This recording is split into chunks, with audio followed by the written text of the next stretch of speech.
नमस्कार, एनडीटीवी राजस्थान देख रहे हैं आप और मैं हूं आपके साथ शिवानी मिश्रा। राजस्थान में इन दिनों जालसाजी और धोखाधड़ी के रोज नए मामले सामने आ रहे हैं। शातिर ठग नए नए तरीकों से लोगों को चूना लगा रहे हैं और एक ऐसा ही मामला सामने आया है जयपुर से, जहां एक शख्स फर्जी अधिकारी बनकर कई महिलाओं से ठगी कर चुका है। और ये कोई एक दो लोगों से नहीं बल्कि 20 से ज्यादा महिलाओं से ठगी कर चुका है। क्या है इसकी पूरी कहानी, देखिए इस रिपोर्ट में। राजस्थान में फर्जी आईआरएस का खेला, 20 से ज्यादा लड़कियों को फंसाया। जयपुर की 3 लड़कियां हुई शिकार। लड़की से मिलने आया तो दबोचा। राजस्थान में फर्जी अधिकारी बनकर एक शख्स ने 20 से ज्यादा महिलाओं को चूना लगाया और कहानी सिर्फ ठगी तक की ही नहीं है बल्कि उनको ब्लैकमेल भी किया, जिसके बाद जयपुर पुलिस ने एनसीबी के एक फर्जी जोनल डायरेक्टर को गिरफ्तार किया। ये व्यक्ति खुद को आईआरएस यानी भारतीय रेवेन्यू सर्विस का अधिकारी बताता रहा और पोस्टिंग जयपुर में बताई। जयपुर पुलिस ने फर्जी आईआरएस बनकर कई लड़कियों से ठगी करने के आरोपी सर्वेश कुमार को अपनी गिरफ्त में लिया है। दरअसल आरोपी अलग अलग लड़कियों को मैसेज करता था। उसने अपने सभी सोशल मीडिया प्रोफाइल पर खुद को आईआरएस अधिकारी बताया था। कहीं पर वो अपने आप को जोनल कमिश्नर बताता था, कहीं जोनल डायरेक्टर बताता था। उसने एक लड़की, जयपुर की रहने वाली एक लड़की को यह मैसेज किया कि उसका ट्रांसफ़र जयपुर हो गया है, अब वो यहीं पर एनसीबी में ज्वाइन करने वाला है। फर्जी अफसर बनने वाले इस शख्स ने कई लड़कियों को अपने जाल में फंसाया। खुद को बड़ा अफसर बताकर वो लड़कियों से पैसे ऐंठता था। हैरानी की बात तो ये है कि उसने सरकारी नौकरी करने वाली कई लड़कियों को अपने जाल में फंसा रखा था। लेकिन उसकी कहानी का अंत तब हुआ जब जयपुर में वो एक लड़की से मिलने आया तो पुलिस ने उसे होटल के कमरे से ही दबोच लिया। आरोपी जैसे ही जयपुर पहुंचा, उसकी लोकेशन पुलिस को मिली। पुलिस की टीम वहां पहुंची, उसे गिरफ्त में लिया। फिलहाल आरोपी से पूछताछ जारी है। पूछताछ में यह साफ हुआ है कि उसने करीब 20 से अधिक लड़कियों को अपनी जाल में फंसाया। अब पुलिस को कई सारे चैट्स भी मिले हैं अलग अलग अकाउंट में और कई सारी आपत्तिजनक तस्वीरें भी पुलिस को उसमें मिली हैं। आईआरएस ऑफिसर बताकर लड़कियों को दिया झांसा। फंसाने वाले आरोपी को पुलिस ने हिरासत में लिया। आरोपी सर्वेश कुमार से पुलिस पूछताछ कर रही है। अब तक 20 से ज्यादा लड़कियों से ठगी कर चुका है। आरोपी खुद को 2020 का आईआरएस अधिकारी बताता है। फिलहाल इस मामले की पुलिस जांच कर रही है, लेकिन बड़ा सवाल ये है कि इस तरह से फर्जीवाड़े को रोकना प्रशासन के लिए बड़ा मुश्किल जरूर है, लेकिन जरूरी उससे भी ज्यादा है। फिलहाल आरोपी से पूछताछ जारी है और देखना है कि पूछताछ में और किस तरह के खुलासे सामने आते हैं। तो चलिए ग्राफिक्स के जरिए आपको दिखाते हैं किस तरीके से इस मामले को अंजाम दिया गया है। फर्जीवाड़े को लेकर यह खुलासा हुआ है। राजस्थान में साइबर फ्रॉड के ये आंकड़े आपकी टीवी स्क्रीन पर 2021 से 2023 तक किसानों से स्कीम के नाम पर ठगी हो रही है। रिटायर्ड लोगों को निशाना बनाया जा रहा है। और इसके अलावा आपको बता दें कि राजस्थान में साइबर फ्रॉड के जो आंकड़े बढ़ रहे हैं उनमें रिटायर्ड लोगों को भी ये फ्रॉड अपना निशाना बना रहे हैं। 2021 से 2023 तक के आंकड़े जो हम आपको बता रहे हैं, कई ऐसे मामले जिसमें साइबर फ्रॉड के जरिए लोगों को अपना शिकार बनाया जा रहा है और कई लोग ऐसे चंगुल में फंस चुके हैं।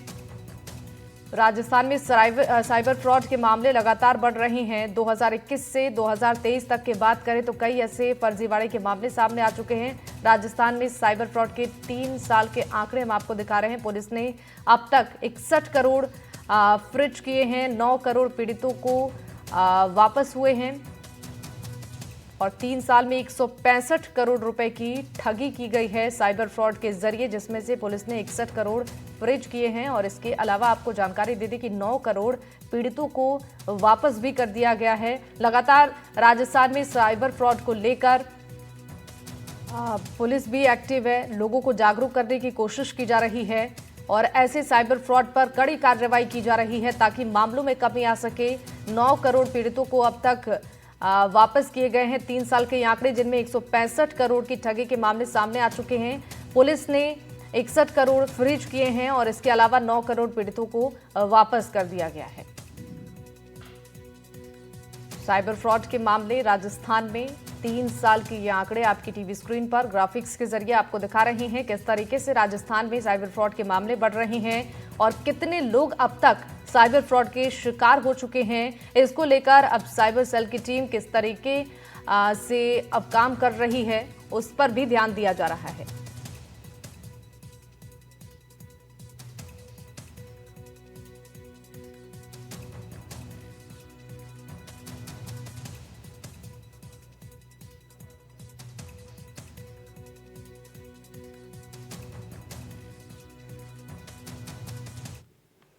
तो साइबर फ्रॉड के मामले किस तरीके से बढ़ते जा रहे हैं और इसको लेकर अब किस तरीके से यहाँ पर प्रशासनिक अमले की टीम काम कर रही है, जो लोग इसका शिकार बन रहे हैं उन्हें कैसे जागरूक किया जाए, इसको लेकर आज हम चर्चा करेंगे। हमारे साथ कुछ खास मेहमान जुड़ रहे हैं, उनका परिचय कराते हुए हम इस चर्चा की शुरुआत करेंगे। हमारे साथ मीता जुड़ चुकी हैं, सामाजिक कार्यकर्ता। बहुत स्वागत है मीता आपका। हमारे साथ लाइव जुड़ चुकी हैं मदीहा रेशमवाला, जो कि पीड़िता हैं। सबसे पहले मदीहा से ही शुरू कर लेते हैं, चूंकि मदीहा इस पूरे मामले की जानकारी भी दे पाएंगी, किस तरीके से उनके साथ ये फ्रॉड हुआ और कब उन्हें पता चला कि उनके साथ ये धोखाधड़ी हुई है।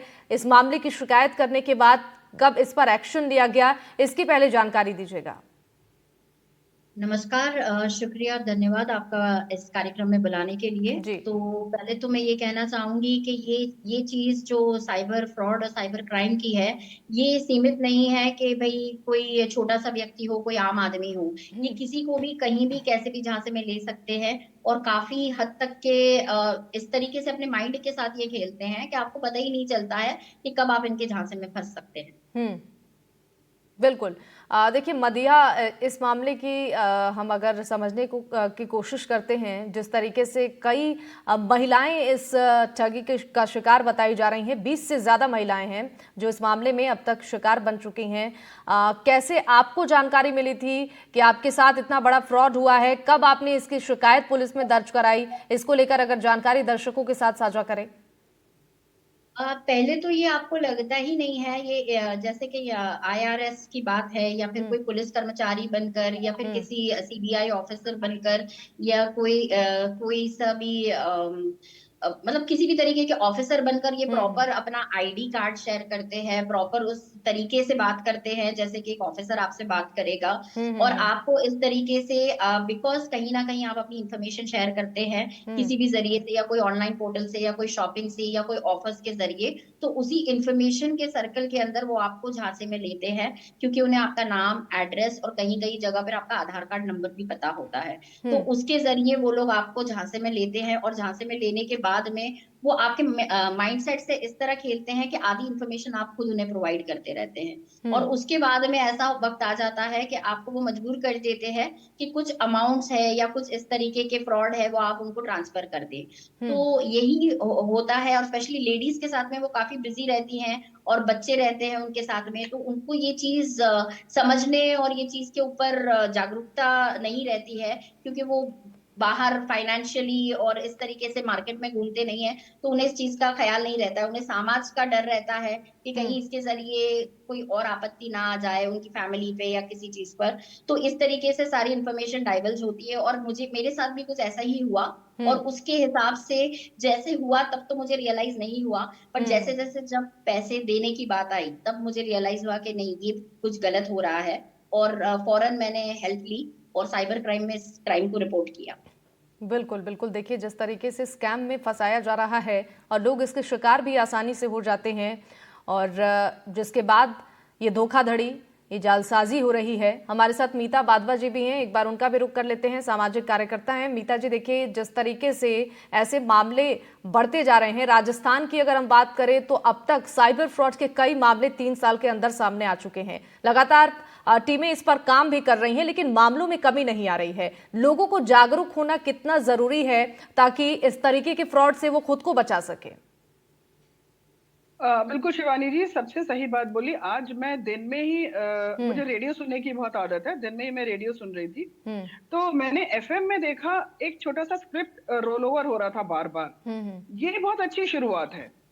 अगर हम देखें तो साइबर फ्रॉड क्यों हो रहा है? क्योंकि हम बहुत ज्यादा स्क्रीन में इंडल्ज्ड हैं, सोशल मीडिया में इंडल्ज्ड हैं। तो अभी जरूरत है कि ऐसे छोटे छोटे रील्स बनाए जाएं। जैसे सिचुएशन जो मदीहा जी अभी बता रही थी कि सिचुएशन ऐसी क्रिएट होती है कि आपको पता ही नहीं चलता है, सामने वाला जो है वो पुलिस होता है और वो आपको बाकायदा इस अथॉरिटेटिव उसमें लेकर आता है। जैसे भी कुछ दिन पहले मेरे को फोन आया कि आपको पता है आपका लड़का बहुत बुरे उसमें फंस गया है। मैंने कहा किसमें फंसा है, आप कहाँ से बोल रहे हैं? बोले आप इतना सवाल मत करिए, मैं सीबीआई ऑफिस से बोल रहा हूँ और आपको मैं बताऊंगा तो आपको बहुत बुरा लगेगा। तो मैंने कहा बताइए क्या किया मेरे बेटे ने? बोला उसने रेप किया है और उसने कहा कि सिर्फ मेरी माँ मुझे बचा सकती है। तो मैंने कहा ठीक है कोई बात नहीं, आप बताइए कौन से पुलिस स्टेशन में आना है। तो उसने कहा कि पुलिस स्टेशन में आने की जरूरत नहीं है, हम आपको डिटेल्स भेजते हैं, आप कनेक्ट करिए। तो मैंने कहा नाम बताएं आप सिर्फ। तो उसने गलत नाम बताया। तो ये क्योंकि मुझे पता था तो मैंने इतने क्रॉस क्वेश्चन कर लिए और मैं आगे उसको ऑटोमेटिकली उसने फोन काटा एंड अब्यूजिव लैंग्वेज यूज किया। जैसे जिंगल्स आज मैंने रेडियो में सुने, इसी तरीके के रील्स हो तो उससे क्या रहेगा, जागरूकता मतलब जब तक सुनाई नहीं देगा उनको कि क्या प्रॉब्लम होती है उनको समझ में नहीं आएगा। अब एक बहुत जो जरूरी चीज आपने शिवानी जी बोली वो कि बुजुर्ग लोग भी इसके चपेटे में आ रहे हैं। तो बुजुर्ग लोग तो बेचारे रील इतना देखते नहीं है, तो क्यों ना हम बैंक्स को बोलें कि वो अपने बैंक में इसके बड़े बड़े वो पोस्टर लगा और वो पेंशन निकालने जाते ही हैं बैंक में। आज भी उनकी आदत है, 80% बुजुर्ग जो है वो बैंक से ही जाके निकालते, एटीएम नहीं जाते हैं। तो ये बैंक को भी बहुत जरूरी है कि अपने हर ब्रांच में, हर काउंटर में बुजुर्गों के लिए ये मतलब जब वो जाते हैं उनको बताएं। तो हर तरीके से जब हम अवेयरनेस हर एज ग्रुप को हम जब टारगेट करेंगे तब जाके सतर्क होगा ये सब कुछ और तब जाके मतलब जागरूकता बढ़ेगी और चीजें कम होंगी। बिल्कुल, आपने बहुत महत्वपूर्ण बात कही है। हर एज ग्रुप के लोगों को जागरूक करने की जरूरत है। इसमें मैं एक चीज और ऐड करना चाहूंगी। देखिए, जिस तरीके से सोशल मीडिया का क्रेज बढ़ता जा रहा है और लोग काफी इन्वॉल्व हो रहे हैं, सोशल मीडिया के जरिए ही सबसे ज्यादा साइबर फ्रॉड हो रहा है। कई लोग इसके शिकार हो रहे हैं, कई लोग इसकी चपेट में आ रहे हैं। लेकिन जिस तरीके से महिलाओं को सबसे ज्यादा टारगेट किया जा रहा है और खुद प्रशासनिक अधिकारी बनकर लोगों को जिस तरीके से बहलाया फुसलाया जा रहा है, उनसे पैसे ठगे जा रहे हैं, पैसे ऐंठे जा रहे हैं, ऐसी सिचुएशन उनके सामने लाया जा रहा है कि वो मजबूर हो जा रहे हैं और इस मामले में उस ट्रैप में वो फंस जा रहे हैं। तो ऐसे में सोशल मीडिया का कितना इसमें योगदान है, किस तरीके से सोशल मीडिया का इस्तेमाल अभी करना जरूरी है लोगों को सावधान और सतर्क होकर, ताकि वो ऐसी चपेट में ना आ पाए। जैसा कि मैंने आपको बताया, जो आज मैं सुन रही थी जिंगल, उसमें यही था कि कॉल आता है और वो बोलता है कि मैं फलाना आईपीएस ऑफिसर बोल रहा हूँ। तो उधर से वो बोलती है, मतलब वो पूरा स्क्रिप्टिंग की हुई है उन्होंने। उसके बाद तुरंत आ जाता है कि ऐसे कॉल से बचें। तो उससे क्या रहता है कि रेडियो में जब आप ऐसी चीजें सुनते हैं तो वो कहीं ना कहीं आपके दिमाग में रजिस्टर होता है। पूरे दिन में आप उसको 5 से 6 बार सुनते हैं। तो आपको वो स्क्रिप्ट ऐसा रेडी करें और रील बना के उसको सोशल मीडिया में डालें। वो बहुत ज्यादा जरूरी है, क्योंकि देखिए जो ये ट्रैप में कौन आ रहा है, जो ज्यादा मोबाइल यूज करता है। ये ट्रैप में वो आ रहे हैं जो ऑलरेडी सोशल मीडिया में है। तो ऐसे लोगों को रील भी जरूर दिखेगा ना। और आज के डेट में मेरे ख्याल से जितना व्यूअरशिप रील का है उतना और किसी चीज का नहीं है। पोस्ट तो फिर भी लोग नहीं देखते। तो मेरे ख्याल से ये हमारे लिए बहुत जरूरी है इस वक्त कि रील्स को इस तरीके से स्क्रिप्ट किया जाए और पब्लिक तक ये मैसेज पहुंचाया जाए। बिल्कुल तब सही जाके ये कहीं ना कहीं कम हो। बिल्कुल बिल्कुल सही कहा आपने। हमारे साथ साइबर एक्सपर्ट योगेंद्र कुमार जोशी जी भी जुड़ चुके हैं। योगेश पंडित हमारे साथ हैं, साइबर एक्सपर्ट, और योगेंद्र कुमार जोशी हमारे साथ पूर्व पुलिस अधिकारी हैं। सबसे पहले योगेश पंडित का रुख करते हुए आगे बढ़ना चाहूंगी। योगेश जी, साइबर एक्सपर्ट हैं आप। जिस तरीके से साइबर क्राइम के मामले राजस्थान में बढ़ रहे हैं, राजस्थान ही नहीं पूरे देश की अगर बात कर ले तो साइबर क्राइम के मामले आए दिन बढ़ रहे हैं। इसकी चपेट में हर वर्ग के लोग आ रहे हैं। किस तरीके से लोगों को जागरूक किया जाए और टीम आपकी जो काम कर रही है वो किस तरीके से काम कर रही है ताकि ये जो साइबर फ्रॉड हो रहा है ऐसे मामलों में कमी आए? जी, एक लंबे समय के साथ ब्यूरो ऑफ पुलिस रिसर्च के साथ मैं काम कर रहा हूँ, जिसमें मैं राजस्थान में, जयपुर में भी मैंने काम किया हुआ है। और आप राजस्थान का ही बता रहे हैं, और अब आपने जैसे जो बहुत अच्छी बात रखी कि सिर्फ राजस्थान नहीं बल्कि बाकी सारे स्टेट्स में ग्लोबली बड़ा मेजर कंसर्न है आज की डेट में साइबर थ्रेट्स, जिसमें डिजिटल अरेस्ट अभी सबसे ज्यादा ट्रेंडिंग है। आपको मीता जी ने बताया, जो एक बहुत लाउड उदाहरण बताया, एज अ इन्फ्लुएंसर उन्होंने बहुत अच्छी बात रखी। आपने भी जो लाइव उदाहरण रखे बहुत सारे, मैं उसको सुन रहा था। तो भाई ये आज की डेट में बहुत कॉमन है। गवर्नमेंट कंसिस्टेंटली इसके लिए एडवाइजर इशू कर रही है। मैं अभी शासन का एक जो डिपार्टमेंट है, कंप्यूटर इमरजेंसी रिस्पांस टीम, उसमें भी ऑफिशियली पदाधिकारी के रूप में भी इसको देख रहा हूँ। इसके लिए मध्य प्रदेश शासन, भारत शासन निरंतर रूप से इसके लिए एडवाइजरी जारी कर रही है। साइबर सेल प्रॉम्प्टली इसके लिए एडवाइजरी जारी कर रहे हैं। लेकिन मैं अप्रिशिएट करना चाहूंगा किसी भी ऐसे ट्रेनर के कंट्रीब्यूशन के लिए, किसी भी ऐसे अवेयरनेस या मोटिवेशन स्पीकर के लिए, किसी भी ऐसे इफेक्टिव कंटेंट या रील बनाने वाले व्यक्ति के लिए भी जो जागरूकता को और फैलाने के लिए काम करे। खासकर भाई अब आप लोग ये जो मीडिया के माध्यम से भी कर रहे हैं, तो ये भी मैसेज जाता है भाई। क्रिमिनल आज की डेट में यूट्यूब और टेलीविजन प्रोग्राम और डार्क वेब और सब जगह के पास लर्निंग मटेरियल बहुत सारी चीजें हैं। लेकिन मुझे लगता है कि सिर्फ गवर्नमेंट क्या स्टेप ले रही है इस पे निर्भर ना होके एंड यूजर, यानी हम लोग नागरिक जो हैं, जो कंप्यूटर के आखिरी उपयोग करता है, एंड यूजर जिसको बोलते हैं, ये खुद अपनी अवेयरनेस को बढ़ाने के लिए पढ़ें, जागरूक रहें। बिल्कुल सही कहा आपने। एक बार हम टिप्पणी लेते हैं इस पर योगेंद्र कुमार जोशी जी का। जोशी साहब देखिए, जिस तरीके से प्रशासनिक अधिकारी बनकर ही ठगी की वारदात की जा रही है, साइबर फ्रॉड किया जा रहा है, लोगों को कैसे पहचानने में ये मदद मिलेगी कि इस तरीके का फ्रॉड उनके साथ हो रहा है? क्योंकि देखिए जाहिर सी बात है, अगर किसी को इस तरीके का फोन मैसेज आता है तो एक समय के लिए इंसान भरोसा कर लेता है। लाजमी है कि इंसान बात करने के तरीके से, फ्रॉड करने के तरीके से झांसे में पड़ जाता है। तो लोगों को किस तरीके से ये पहचान करना इस वक्त जरूरी है, और इसमें प्रशासनिक अमले का कितना महत्वपूर्ण योगदान है कि लोगों की मदद हो सके? देखिए शिवानी जी, ये मीता जी ने जो बात बताई है, कल ही मेरे पास टेलीफोन आया था बाहर से, और उसने कहा कि साहब आपके लड़के को अरेस्ट कर रखा है, और वीडियो व्हाट्सएप कॉलिंग थी और उस पे एक सब इंस्पेक्टर की फोटो लगी हुई थी। तो मैंने कहा भाई मेरे तो लड़का ही नहीं है, तू कर क्या रहा है? तो एकदम सक पकाया, वो कुछ बोल नहीं पाया। फिर मैंने उसको मेरी पुलिस की लैंग्वेज में जब गालियां दी, और इतनी दी कि वो अपनी औकात पे आ गया, और उसने भी उसी बदतमीजी से बात की, तो वो था फ्रॉड बिल्कुल। अब ऐसी चीज जब आम नागरिक के पास चली जाती है तो वो हतप्रत रह जाता है, वो इससे मुकाबला नहीं कर सकता। मैं तो पुलिस अफसर, मुझे पता है कि क्या करना है, कैसे होता है। लेकिन क्या होता है, इसकी जो मुख्य कारण ये है कि इसका बचाव ही सुरक्षा है। अगर आप बच गए तो सुरक्षित हैं। अब उसके लिए क्या करना चाहिए? जैसे आपके टीवी चैनल में इस प्रकार का जो प्रोग्राम आ रहा है, इस तरह के प्रोग्राम प्रत्येक टीवी चैनल पर सरकार के द्वारा दिया जाना चाहिए, रील के माध्यम से, जैसा वो बता रहे हैं। दूसरा, अखबार जो न्यूज़पेपर आते हैं, उन न्यूज़पेपर्स में इस प्रकार की घटनाओं को बड़े स्तर पर बताना चाहिए। तीसरा ये है कि स्कूलों के अंदर साइबर को कैसे काम में लेते हैं, या मोबाइल को कैसे काम में लेते हैं, कंप्यूटर को कैसे काम में लेते हैं, ये तो सिखाया जाता है। लेकिन साइबर अपराध जब होता है तो उससे बचाव कैसे किया जाता है, उसके लिए हम अपने घर वालों को कैसे सावचेत कर सकते हैं, इन बातों के बारे में किसी भी स्कूल में, यूनिवर्सिटी में कहीं भी नहीं बताया जा सकता।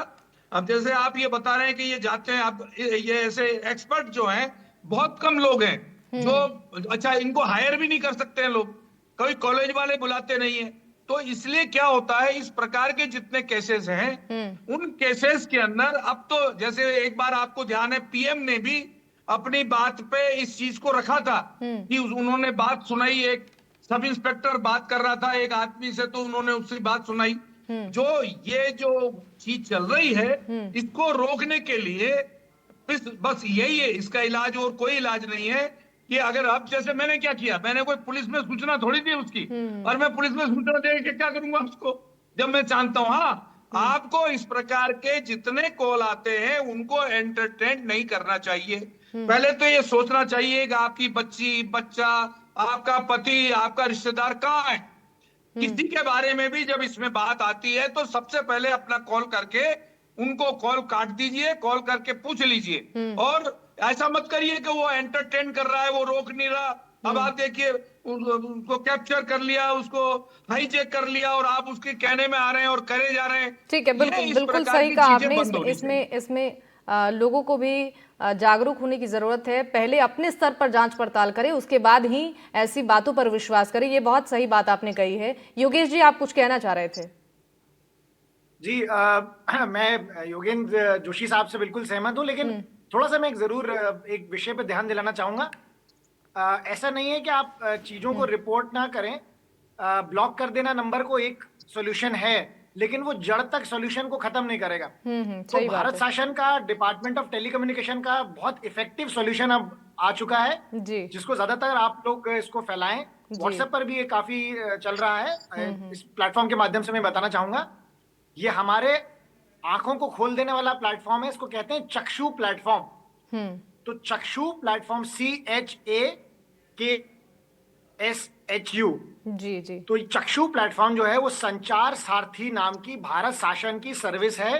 आपको कोई भी अनसॉलिसिटेड कॉल्स आते हैं 3 दिन की अवधि में, या फर्जी फ्रॉड कॉल आते हैं पिछले 30 दिनों की अवधि में, आप उस पोर्टल पर जाएं, जाके इन नंबरों को रिपोर्ट करवाएं। मैं आपको आश्वस्त करता हूं, ये नंबर ब्लॉक करवा दिए जाएंगे। इनकी आउटगोइंग सुविधा तुरंत प्रभाव से ब्लॉक करवा दी जाएंगी। 15 दिन के अंदर इनकी इनकमिंग सुविधा ब्लॉक करा दी जाएंगी, अगर ये नंबर अपने आप को वेरीफाई नहीं कराते जाके।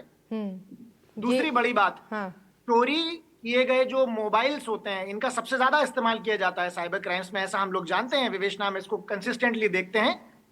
तो भारत शासन का एक और इफेक्टिव पोर्टल है, उसको बोलते हैं CEIR, central equipment identification register. वहां जाकर चोरी हो गए या गुम हो गए मोबाइलों को प्लीज जाके आप रिपोर्ट कराएं। सिर्फ आपने फॉर्मेलिटी के लिए थाने में सूचनार्थ कर दिया, इसके भरोसे ना बैठें, आप उसको प्रॉपर पोर्टल पर रिपोर्ट कराएं। तीसरा इफेक्टिव पोर्टल है cybercrime.gov.in। मैं दोहरा देता हूं, cybercrime.gov.in। इसका हेल्पलाइन नंबर है 1930। 1930 नंबर अगर आप लोग कभी नहीं लगता है, कोई दिक्कत आती है, तो आप राष्ट्रीय जो इमरजेंसी नंबर है 112 पर कृपया फोन लगाएं और उनसे निवेदन करें कि वो आपको साइबर हेल्पलाइन नंबर पर कनेक्ट कर दें। आपको बहुत त्वरित सहायता दी जाएगी, मैं आपको आश्वस्त करता हूं। और साइबर क्राइम की जो पोर्टल है, उसके लिए ऑनरेबल PM साहब ने अलग से जो I4C का गठन किया है, उसकी मैं प्रशंसा भी करूंगा। ऑनरेबल PM साहब ने हाल ही में ये कहा, जो जोशी साहब जिस बात पे ध्यान देना चाह रहे थे, वो पूरी बात ये थी कि अभी उन्होंने भी बहुत बड़ी एक स्टेटमेंट हमको दिया है कि रुकिए, सोचिए, फिर एक्शन लीजिए। एकदम से आपको कोई कांटेक्ट करे तो आपको रिस्पॉन्ड नहीं करना है। रुको, सोचो, फिर एक्शन लो, ऐसा उन्होंने कहा। ये बहुत महत्वपूर्ण बात है। और आपने अभी जो जानकारी दी है दर्शकों को, मुझे लगता है ये बहुत महत्वपूर्ण जानकारी है। और जो भी दर्शक इस वक्त सुन रहे होंगे, काफी उन्हें मदद मिलेगी आगे। अगर इस तरीके के मामले होते हैं, ऐसी सिचुएशन में वो फंसते हैं, तो इन सभी वेबसाइट्स पर जाकर वो कंप्लेन कर सकते हैं, ताकि ऐसे फ्रॉड से वो बच सके। मीता बादवा जी के पास एक बार जाना चाहूंगी। मीता जी, आपने दोनों को सुना, बेहद महत्वपूर्ण बात, किस तरीके से बचाव जरूरी है, सोचना जरूरी है, सतर्क होना जरूरी है। सोशल मीडिया पर हम चर्चा कर रहे हैं, क्योंकि सोशल मीडिया आज के जमाने में हर व्यक्ति इस वक्त यूज कर रहा है, हर कोई आदी है रील्स को लेकर। आपने बताया भी कि रील्स पर जागरूकता फैलाने की बेहद जरूरत है, क्योंकि सबसे ज्यादा इस वक्त व्यूअरशिप रील्स के ही है। किस तरीके से जो सोशल मीडिया के इन्फ्लुएंसर हैं, उन्हें इस पर काम करने की जरूरत है, ताकि इससे लोगों की मदद हो सके? जी, एक तो जो अभी योगेश जी ने इंफॉर्मेशन दिया कि चक्षु पोर्टल है, मतलब रील ऐसी बने कि जो एक्चुअल सिचुएशन हो रहा है, जैसे अभी मदीहा बता रही थी कि किस तरीके से ट्रैप होता है। देखिए, इसमें ना हम एक चीज भूल रहे हैं, इसमें एक साइकोलॉजिकल एस्पेक्ट भी है, और वो उसी पे प्ले करते हैं। बिल्कुल, और बिल्कुल, वो ये साइकोलॉजिकल बेहद महत्वपूर्ण है। एग्जैक्टली। और महिलाएं उस साइकोलॉजिकल एस्पेक्ट में आके वो घबरा के उसमें एकदम ट्रैप हो जाती हैं। जैसे सर ने बोला तो मेरा बेटा ही नहीं है, मैं भी एक्चुअली उतने ही लाइवली उसमें आ गई कि बताइए बेटे ने क्या किया है। बेटा है मेरा, पर मुझे पता है कि वो जो कह रहे हैं वो बिल्कुल इम्पॉसिबल, लेकिन ये सिर्फ इसीलिए हम कर पाए। सर तो खैर he is at a very senior position, but मैं क्योंकि अवेयर हूं तो मैं ऐसा कर पाई हूँ। लेकिन आप एक ऐसी महिला के बारे में सोचिए जो ज्यादा किसी से बातचीत नहीं करती है, जिसको ज्यादा अवेयरनेस नहीं है, जो एक होम मेकर है, उनको कैसे, वो तो डर जाएगी मेरा बच्चा पता नहीं कहां पर है। तो हमें स्क्रिप्टिंग ऐसी करनी जरूरी है जिससे कि जो सिचुएशन होता है पहले उसके बारे में कुछ स्टेटमेंट्स हो, और अगर ऐसा कॉल आए तो सबसे अच्छी बात है रुको, सोचो। मतलब इंसान जब फोन रख देता है तब सोचता है अरे हाँ, आईपीएस ऑफिसर मुझे फोन करके क्यों पैसे मांगेगा। तो ये चीज हम क्यों नहीं कर पाते, क्योंकि साइकोलॉजिकली ट्रैप्ड रहते हैं। बिल्कुल तो ये हमें उनको बताना है कि आप रुको, सोचो। ऑटोमेटिकली जब वो एक सोचो वाली बात आती है बस वहीं पे फोन कट जाता है, तब कोई दिक्कत नहीं आएगी। और फिर 1930 है ही, तो हमें कुछ ऐसे स्क्रिप्टिंग करें। और सबसे इंपॉर्टेंट है बुजुर्ग, बहुत बुजुर्ग ट्रैप हो रहे हैं। मेरे ख्याल से इसमें बैंक को बहुत आगे आके काम करना पड़ेगा, अपने सारे ब्रांचेस में अवेयरनेस करना पड़ेगा, क्योंकि वो बेचारे शायद रील इतना नहीं देखते हैं। सही बात। तो उनको भी बहुत बुरी तरीके से ट्रैप किया जा रहा है। बिल्कुल Madiha. End of course thanks कि आप लोग ऐसे प्रोग्राम कर रहे हैं जिससे कि अवेयरनेस बहुत अच्छी तरीके से जाता है सब। बिल्कुल मदीहा से एक छोटा सा रिएक्शन लेना चाहूंगी, क्योंकि मदीहा खुद ऐसे मामले में फंस चुकी हैं। बहुत करीब से आपने समझा होगा किस तरीके से इमोशनली ब्लैकमेल किया जाता है ताकि लोग इस ट्रैप में फंस पाए। आपके एक्सपीरियंस से लोगों को क्या संदेश देना चाहेंगी ताकि ऐसे अगर उनके साथ ट्रैप होता है, इस तरीके का फ्रॉड होता है, तो उससे पहले उन्हें समझने में काफी आसानी हो? मैं ये कहना चाहूंगी कि सबसे पहले आप ऑफर्स के झांसे में ना आए। अक्सर ऐसा होता है कि महिलाएं जो ऑनलाइन शॉपिंग करती हैं, तो ऑनलाइन शॉपिंग भी अगर आप करें तो आप ट्राइड, टेस्टेड और ट्रस्टेड साइट से करें, जहां पर आप अपना फोन नंबर और अपनी जानकारी दे रहे हैं वो पोर्टल को चेक करें और वेरीफाई करें कि क्या वो पोर्टल सही है और जहां आप अपनी जानकारी दे रहे हैं क्या वो सही है।